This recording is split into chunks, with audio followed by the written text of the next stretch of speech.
Hello friends, welcome to quantbull.in। दोस्त, इस video में हम लोग देखेंगे किस तरीके से हम लोग निफ्टी को इंट्राडे में ट्रेड कर पाएंगे हम लोगों का प्रोप्राइटरी इंडिकेटर का इस्तेमाल करके। तो दोस्त, यहाँ पे जो प्रोप्राइटरी इंडिकेटर हम लोगों ने इस्तेमाल किए हैं वो है basically dynamic support resistance, trend indicator, buy sell pressure indicator और मार्केट फेयर प्राइस इंडिकेटर। तो इस सारे चीज़ के बारे में हम लोग जो है एक एक करके आपके साथ शेयर करेंगे और देखेंगे कि इसको एक साथ इस्तेमाल करके कैसे हम लोग निफ्टी में ट्रेड कर पाएंगे। तो दोस्त, basically dynamic support resistance indicator, trend indicator और बाई सेल प्रेशर इंडिकेटर जो है आपको ट्रेडिंग व्यू में मिल जाएगा। तो जो भी दर्शक क्वांटबुल की मेंबर्स है उन लोग, अगर आप लोग जो आपका रजिस्टर्ड जो ट्रेडिंग व्यू आईडी है वहाँ पे जाके आप जो है इनवाइट ऑनली स्क्रिप्ट में जाके आप इस इंडिकेटर को इस्तेमाल कर पाएंगे। तो दोस्त, ये जो स्ट्रैटेजी है बेसिकली निफ्टी के 3 मिनट के चार्ट में आप लोग इस्तेमाल कर पाएंगे। तो अगर आप 3 मिनट छोड़ के किसी दूसरे टाइम फ्रेम में करेंगे तो वो उतनी अच्छे से काम नहीं करेगा। तो बेसिकली यहाँ पे अगर हम लोग dynamic support and resistance indicator को देखें तो दोस्त यहाँ पे आपको मल्टीपल लाइन देखने को मिलेगा। यहाँ पे मल्टीपल टाइप का आपको लाइन देखने को यहाँ पे मिलेगा। तो लगभग जो है 1 2 3 4 5 6 और 7 लाइन आपको यहाँ पे देखने को मिलेगा। तो दोस्त, ये 7 लाइन का कौन से आपका जो है रिवर्सल पॉइंट है उसके बारे में आपको जानना काफ़ी ज़्यादा ज़रूरी है। तो बेसिकली जो है 90% टाइम मार्केट जो है इस जोन से, ये जो आपका रेड जोन है यहाँ से और ये जो आपका ग्रीन जोन है यहाँ से रिवर्स करता है। तो दोस्त, ज़्यादातर टाइम मतलब 90% टाइम मार्केट जो है इस सारे जोन से रिवर्स करता है। तो दोस्त, हम लोग जब ट्रेड लेंगे तो हम लोगों को हमेशा याद रखना होगा कि हम लोग इस लाइन के बीच में जो जगह है, जो बीच में जो जगह आपको देखने को मिल रहा है यहाँ पे ट्रेड नहीं लेना है। तो फर्स्ट रूल जो है, हम लोगों को इस जोन के बीच में ट्रेड बिल्कुल भी नहीं लेना है। हम लोगों को अगर सेल लेना है तो दोस्त हम लोग सिंपली क्या करेंगे, ये जो रेजिस्टेंस जोन है इसी के आसपास हम लोग जो है सेल करेंगे। और हम लोगों को अगर बाई करना है तो ये जो आपका जोन है, ये जो ग्रीन जोन है, इसी ग्रीन जोन के अंदर ही हम लोगों को बाई करना है। इसके बीच में किसी भी जगह में हम लोगों को कोई भी ट्रेड नहीं लेना है। अब दोस्त, अगर हम लोग सिर्फ और सिर्फ dynamic support and resistance indicator को इस्तेमाल करके ट्रेड करना चाहते हैं तो बेसिकली इसका स्टॉप लॉस क्या होगा। तो बेसिकली स्टॉप लॉस होता है, अगर आप सेल ट्रेड लिए है यहाँ पे तो इसकी स्टॉप लॉस होगा इसके ऊपर किसी भी जगह में आप अपनी स्टॉप लॉस रख सकते हैं। तो उसी तरीके से अगर आप बाई कॉल लेंगे तो दोस्त आप जब यहाँ पे बाई करेंगे, अगर ए जो है इसके नीचे ट्रेड करना चालू कर दे तो इसके किसी भी जगह के आसपास जो है आप अपने स्टॉप लॉस रख सकते हैं। तो दोस्त, ये बेसिक रूल्स है। अब दोस्त, सिंपल हम लोग डायनामिक सपोर्ट एंड रेजिस्टेंस को इस्तेमाल करके ट्रेड नहीं करेंगे क्योंकि यहाँ पे काफ़ी बार जो है काफ़ी सारे फॉल्स सिग्नल मिलता है। तो उसके बारे में हम लोग देखेंगे आने वाले टाइम में। तो फॉल्स सिग्नल को रुकने के लिए हम लोग काफ़ी सारे इंडिकेटर की इस्तेमाल करते हैं, मगर हम लोगों का जो प्रोप्राइटरी इंडिकेटर है वो काफ़ी अच्छे से काम करता है। तो दोस्त, उसके लिए हम लोग जो इस्तेमाल करेंगे यहाँ पे एक ट्रेंड इंडिकेटर की इस्तेमाल करेंगे, market fair price index indicator इस्तेमाल करेंगे और बाई सेल प्रेशर इंडिकेटर इस्तेमाल करेंगे। तो दोस्त, एक एक करके हम लोग सब कुछ देखते हैं।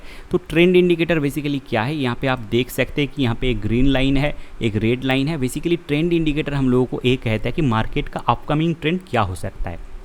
तो बेसिकली अगर आप देखेंगे मार्केट तो नीचे जा रहा था, बट हम लोगों का ट्रेंड इंडिकेटर आप देख सकते हैं जो रेड और ग्रीन लाइन के बीच के जो डाइवर्जेंस है, जो डिस्टेंस है वो इंक्रीज़ कर रहा था। तो ये हम लोगों को सजेस्ट यही कर रहा था कि यहाँ पे अपकमिंग ट्रेंड चेंज होने वाला है।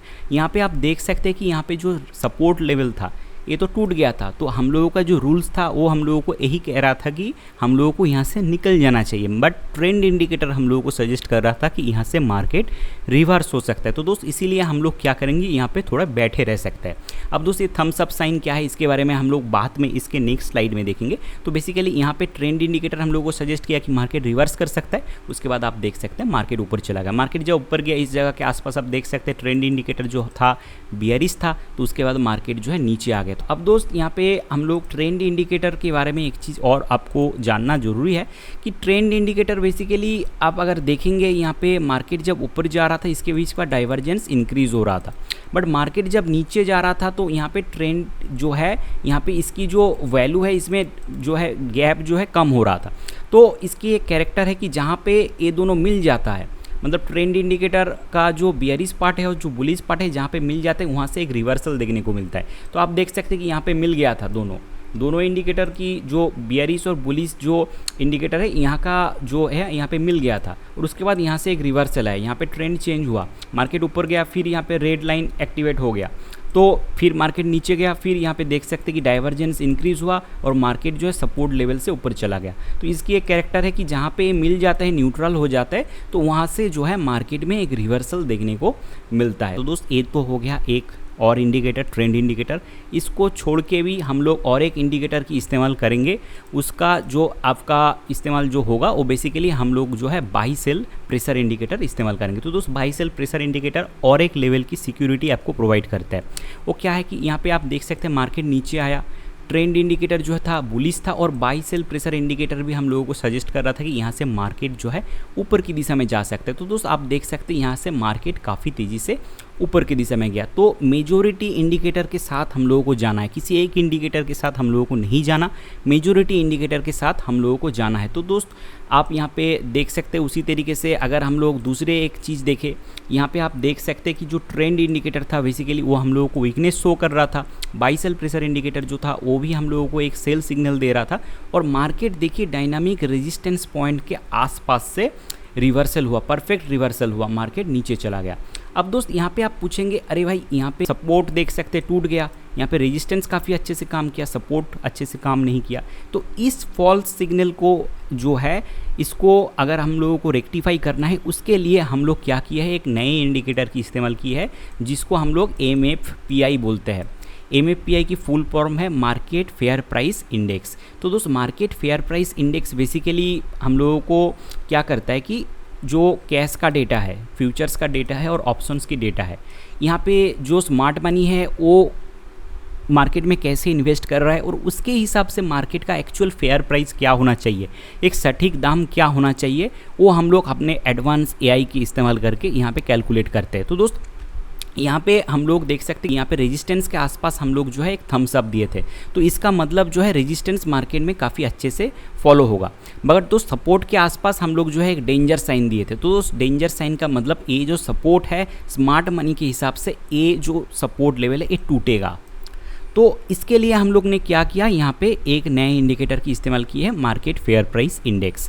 तो बेसिकली आप देख सकते हैं सब जो रेजिस्टेंस था वो काफ़ी अच्छे से जो है फॉलो किया, बट जो सपोर्ट था वो टूट गया। तो दोस्त उसी तरीके से अगर हम लोग और एक एग्जांपल देखेंगे तो दोस्त यहाँ पे आप देख सकते हैं कि जो रेजिस्टेंस था उसके आसपास जो है हम लोग एक डेंजर साइन दिए थे, तो रेजिस्टेंस आप देख सकते हैं यहाँ पे मार्केट ने तोड़ दिया।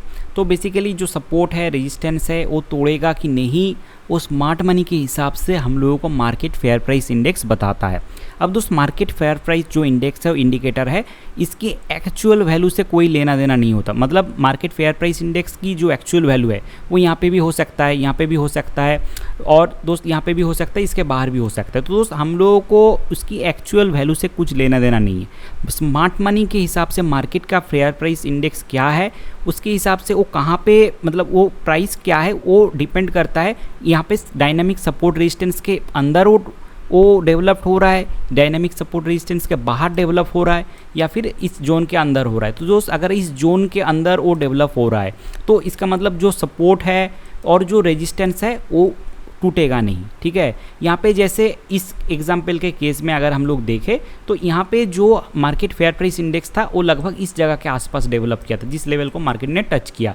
तो इसके हिसाब से ये जो डायनामिक सपोर्ट रेजिस्टेंस लाइन है, जो रेजिस्टेंस बेसिकली लाइन है, उसको तोड़ना था मार्केट को और मार्केट तोड़ भी दिया। और दोस्त इसका जो प्रीवियस जो आपका स्लाइड था बेसिकली वहाँ पे अगर आप देखेंगे तो ये जो मार्केट फेयर प्राइस इंडेक्स था इसका वैल्यू था 19395। तो दोस्त यहाँ पे जो वैल्यू था ये बेसिकली डायनामिक सपोर्ट के नीचे डेवलप हो रहा था, तो इसीलिए जो है ये सपोर्ट लेवल मार्केट ने तोड़ दिया। तो बेसिकली इसकी एक्चुअल वैल्यू कहाँ पे डेवलप हो रहा है वो हम लोगों को जानना है। यहाँ पे बीच में अगर होगा तो ये नहीं टूटेगा, सपोर्ट रेजिस्टेंस नहीं टूटेगा, मगर इसके बाहर अगर डेवलप हो रहा है तो सपोर्ट या फिर रेजिस्टेंस टूटेगा। अगर डायनामिक रेजिस्टेंस के बाहर हो रहा है तो रेजिस्टेंस तोड़ेगा, डायनामिक सपोर्ट के नीचे बन रहा है तो सपोर्ट जो है टूट जाएगा। ये है मार्केट फेयर प्राइस इंडेक्स। दोस्त मार्केट फेयर प्राइस इंडेक्स जो है ट्रेडिंग व्यू में अवेलेबल नहीं होगा क्योंकि ट्रेडिंग व्यू में ऑप्शंस की डेटा नहीं मिलता, इसीलिए हम लोग कैलकुलेट नहीं कर पाते। तो दोस्त इसलिए हम लोग क्या करते हैं, एक साइन देते हैं जो अगर आप जब मेंबर्स एरिया में लॉगिन करेंगे वहाँ पे एक MFPI की लिंक आपको मिल जाएगा जो डेली बेसिस पे अपडेट होता है। तो चार्ट लेआउट मैं आपके साथ शेयर कर दूंगा, वहाँ पे डेली बेसिस में लिंक अपडेट होता है, उसको क्लिक करके आप जो है देख पाएंगे मार्केट का फेयर प्राइस इंडेक्स क्या है। और दोस्त उसको जो है आप 9:15 से 9:20 के अंदर चेक करेंगे तो वहाँ पे आपको अच्छे से दिख जाएगा, क्योंकि कैलकुलेट करने में टाइम लगता है। ज़्यादातर केस में स्मार्ट मनी जो है पहले ही कुछ मिनट में अपनी पोजीशन को क्रिएट कर लेते हैं। तो दोस्त उसके बेसिस के ऊपर हम लोग यहाँ पे इस इंडिकेटर का जो सिग्नल है हम लोग देते थम्स अप देते हैं। इसका मतलब थम्स अप देना मतलब सपोर्ट, इस रेजिस्टेंस जो है इसके आसपास थम्स अप देना मतलब जो है रेजिस्टेंस को मार्केट जो है रिस्पेक्ट करेगा। अगर यही थम्स अप अगर हम लोग सपोर्ट के आसपास देते तो दोस्त सपोर्ट जो है मार्केट, वहाँ पे मार्केट को सपोर्ट मिलेगा, वो नहीं टूटेगा। मगर ये डेंजर साइन अगर हम लोग दे देते हैं, ये जो राक्षस है इसको अगर हम लोग दे देंगे तो इसका मतलब जो है जिसके सामने देंगे, अगर यहाँ पे सपोर्ट के आसपास दिए तो सपोर्ट टूटेगा, अगर रेजिस्टेंस के आसपास हम लोग इसी राक्षस को अगर हम लोग देखेंगे तो रेजिस्टेंस टूटने की संभावना है। तो दोस्त हमेशा याद रखिए मार्केट हमेशा एक हाई प्रोबेबिलिटी में काम करता है। तो प्रोबेबिलिटी अगर ज़्यादा रहेगा किसी सिस्टम का, प्रोबेबिलिटी हाई अगर कोई सिस्टम है तो वहाँ पे जो है आपके फॉर्म में ट्रेड जाना जो है आपके मतलब आपके अगेंस्ट में ट्रेड नहीं जाएगा, आपके अगेंस्ट में मार्केट नहीं जाएगा, आपके साथ मार्केट जाने की संभावना जो है इंक्रीज होता रहता है। तो दोस्त इस चीज़ का आप ध्यान रखिए, रिस्क मैनेजमेंट करना जो है काफ़ी ज़्यादा ज़रूरी है। अब दोस्त यहाँ पे हम लोग ने जो भी सारे इंडिकेटर इस्तेमाल किए हैं, MFPI छोड़ के बाकी जो 3 इंडिकेटर है उसको आपको ट्रेडिंग व्यू में मिल जाएगा। आप ट्रेडिंग व्यू में लॉगिन करिए आपका रजिस्टर्ड ईमेल से, वहाँ पे आप इंडिकेटर में जाएंगे और इंडिकेटर में जाने के बाद इन्वाइट ओनली स्क्रिप्ट में आपको क्वांट बुल की तरफ से सारे इंडिकेटर प्रोवाइड कर दिया जाएगा। अब दोस्त यहाँ पे मैं कुछ चीज़ फिर से क्लियर करना चाहता हूँ। यहाँ पे जो चीज़ आपको करना है जो चीज़ आपको नहीं करना, मैं फिर से आपको कह रहा हूँ कि हमेशा याद रखिए जो ट्रेड लेना है ये रेजिस्टेंस या फिर सपोर्ट के आसपास लेना है। रेजिस्टेंस के आसपास सेल ट्रेड लेना है, सपोर्ट के आसपास जो है बाई ट्रेड लेना है। यहाँ पे इसके बीच का जो गैप है, इसका बीच में जो भी यहाँ पे जो भी है यहाँ पे इसमें हम लोगों को ट्रेड नहीं लेना। ये जो है रूल्स नंबर 1 है। रूल नंबर 2 है मेजॉरिटी इंडिकेटर हम लोगों को किस साइड में संकेत दे रहे हैं उसके बेसिस के ऊपर जाना है। तो एक अच्छे जो बाइंग कंडीशन होता है, यहाँ पे मैंने आपके साथ दिखाया था, एक अच्छे बाइंग कंडीशन तब होता है जब सारे इंडिकेटर हम लोगों को एक ही तरफ इशारा दे। हम लोगों का MFPI का थम्स अप है, इसका मतलब सपोर्ट नहीं टूटेगा। ट्रेंड इंडिकेटर ग्रीन है, BSP जो है बाई सेल प्रेशर इंडिकेटर जो है यहाँ पे हम लोगों को एक बुलिश संकेत दे रहा है, तो मार्केट यहाँ से ऊपर जाएगा, एक बड़ी अप मूव होगा। उसी तरीके से अगर हम लोग एक सेल कंडीशन को देखें तो यहाँ पे आप देख सकते हैं कि रेजिस्टेंस के आसपास एक थम्स अप था, इसका मतलब जो है रेजिस्टेंस यहाँ पे मिलेगा। सपोर्ट के आसपास डेंजर साइन था तो इसका मतलब सपोर्ट जो है टूटेगा। ट्रेंड इंडिकेटर बेयरिश था और BSP जो था ये भी हम लोगों को वीकनेस की संकेत दे रहा था। तो उस मेजॉरिटी इंडिकेटर हम लोगों को यही संकेत दे रहा था कि मार्केट जो है यहाँ से नीचे जा सकता है, और मार्केट काफ़ी तेज़ी से नीचे गया। तो बड़े मूव तभी होता है जब सारे इंडिकेटर एक ही तरफ इशारा देते हैं, और एक टाइम में बड़े मूव होता है जब ये जो है आपका डेंजर साइन जो है इस सपोर्ट या फिर रेजिस्टेंस के बाहर बनते हैं। तो दोस्त इस केस में आप देख सकते हैं कि जो डेंजर साइन था ये सपोर्ट के बाहर बना था, इसलिए काफ़ी बड़े डाउन मूव हुआ। उसी तरीके से अगर ये डेंजर साइन जो है, बेसिकली ये डेंजर साइन जो है ये अगर रेजिस्टेंस के बाहर बनता है तो काफ़ी बड़े अप मूव होने की संभावना हो सकता है। यहाँ पे अगर बाकी सारे जो पैरामीटर्स है वो अगर मार्केट फॉलो करे तो इस चीज़ के ऊपर आप ध्यान रखिए। और ये जो सारे जो मैंने पैरामीटर्स बताए इसके ऊपर ध्यान रखिए। मेजॉरिटी इंडिकेटर के साथ हम लोगों को जाना है, किसी एक इंडिकेटर के बेसिस के ऊपर नहीं हम लोगों को भरोसा करना। मगर हम लोग जो ज़्यादा वेटेज देते हैं इस सिस्टम में वो मार्केट फेयर प्राइस इंडेक्स को ही देते हैं। मार्केट फेयर प्राइस इंडेक्स जो है स्मार्ट मनी क्या सोच रहे हैं उसके बेसिस के ऊपर हम लोग ज़्यादा वेटेज देते हैं। तो उसके बेसिस के ऊपर अगर यहाँ पे डेंजर साइन मिला तो यहाँ पे मान के चलिए एक हाइपोथेटिकल सिचुएशन हुआ, यहाँ पे एक डेंजर साइन बन गया, बट बाकी सारे जो यहाँ पे ट्रेंड इंडिकेटर या फिर बाकी सारे जो है हम लोगों को उल्टा सिग्नल दे रहा है कि यहाँ से मार्केट ऊपर जा सकते हैं। तो दोस्त यहाँ पे जो है हम लोग ट्रेड ना भी करें तो बेटर होगा। और यहाँ पे जो है मार्केट में बड़े डाउन मूव हो सकता है, इसके ऊपर भी हम लोगों को ध्यान रखना है। एक डेंजर साइन बना यहाँ पे, बाकी सारे इंडिकेटर हम लोगों को अपोजिट व्यू दे रहा है, तो यहाँ पे हम लोग ट्रेड ना करें तो बेटर होगा, क्योंकि यहाँ पे कुछ गड़बड़ हो सकता है मार्केट में। तो आप जब अगर इस सिस्टम के हिसाब से अगर आप फ्यूचर्स में ट्रेड करेंगे तो आपके लिए तो कोई प्रॉब्लम नहीं है। फ्यूचर्स में आप किसी भी जगह में ट्रेड ले सकते हैं, जहाँ पे आपको लगेगा मार्केट यहाँ पे सारे रूल्स फॉलो कर रहे हैं तो आप ट्रेड कर सकते हैं। मगर अगर आप ऑप्शंस में ट्रेड करेंगे तो आपको आपको जो स्पॉट का चार्ट है उसको देखना भी होगा। अगर आप देखेंगे नॉर्मली स्पॉट और फ्यूचर्स में कभी कभी जो है 5-10 रुपये के डिफरेंस रहता है, कभी कभी 20 से 30 रुपये के डिफरेंस होता है। तो दोस्त मान के चलिए मार्केट इस जगह के आसपास है और यहाँ पे जो फ्यूचर्स चल रहा है मान के चलिए 17,000 चल रहा है, ठीक है। और जो आपका जो स्पॉट है मान के चलिए वो 16,995 चल रहा है, 95 चल रहा है, तो 16,995 चल रहा है। तो दोस्त यहाँ पे आपको क्या करना है कि 16,995 का तो आपको कोई स्ट्राइक प्राइस मिलेगा नहीं। आपको क्या करना होगा, 17,000 का जो करंट स्ट्राइक है, जो ATM स्ट्राइक है, उसको आपको ट्रेड करना होगा। अब दोस्त आप ट्रेडिंग काफ़ी तरीके से कर सकते हैं। जैसे आप जो है एक बुल स्प्रेड ले सकते हैं, अगर आप बुलिश है तो बुलिश एक स्प्रेड आप इस्तेमाल कर सकते हैं। अगर आप बियरिश है तो एक बियरिश स्प्रेड भी इस्तेमाल कर सकते हैं। बेसिकली हम लोग क्या करते हैं कि कोई भी स्प्रेड में हम लोग क्या करते हैं, ATM को हम लोग क्या करते हैं, बाई कर लेते हैं, ठीक है। ATM को बाई कर लेते हैं और OTM को जो है हम लोग सेल कर देते हैं। अब दोस्त अगर आप नए ट्रेडर है, ठीक है, अगर आप नए ट्रेडर है, हमेशा याद रखिए आपको बड़े क्वांटिटी में ट्रेड नहीं करना, आपको नेकेड ऑप्शन बाई या फिर सेल नहीं करना। आप हमेशा स्प्रेड की इस्तेमाल करें, ATM को बाई करिए, OTM को सेल करिए, एक एक लॉट पे काम करिए और एक एक लॉट पे आप 3 महीना मिनिमम ट्रेड करें, उसके बाद अपना क्वांटिटी इंक्रीज़ करें। क्योंकि यहाँ पे पहले दिन से अगर आप बड़े क्वांटिटी में ट्रेड करेंगे, अगर आपको लॉस हो गया तो आपको काफ़ी बड़े नुकसान होगा और आपकी मोटिवेशन चला जाएगा।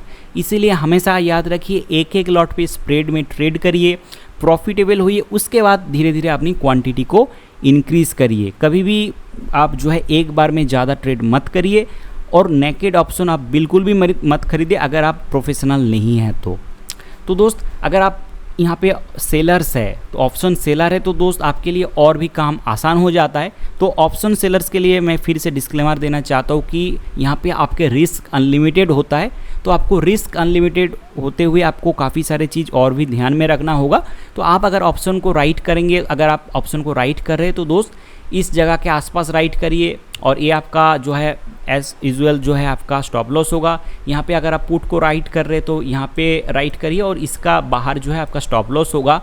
तो इस चीज़ का पूरा आप ध्यान रखिए। और मार्केट अगर किसी भी साइड में मूवमेंट नहीं भी किया, सब कुछ जैसे यहाँ पे काफ़ी साइड से कंसोलिडेट किया, मान के चलिए यहाँ पे डाउन मूव नहीं आता, तब भी ऑप्शन राइटर्स के लिए एक काफ़ी फ़ायदा होता क्योंकि यहाँ पे प्रीमियम डीके हो जाता। तो दोस्त फ्यूचर्स में अगर आप ट्रेड करेंगे तो यहाँ पे जो है आपके बाकी सारे कॉस्ट भी ज़्यादा होता है।